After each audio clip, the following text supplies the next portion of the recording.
Isang araw, naglalakad kami sa Avenida Rizal at napadaan kami sa Elena Bake Shop. Napansin namin ang egg pie ng Elena at ito'y tila sumisiklab sa aming mga mata.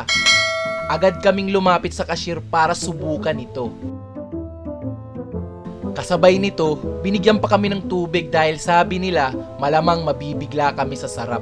2 piraso bawat order, grabe. Grabe pare, ang sarap. Parang kumakanta ang mga anghel sa langit sa sobrang lasa.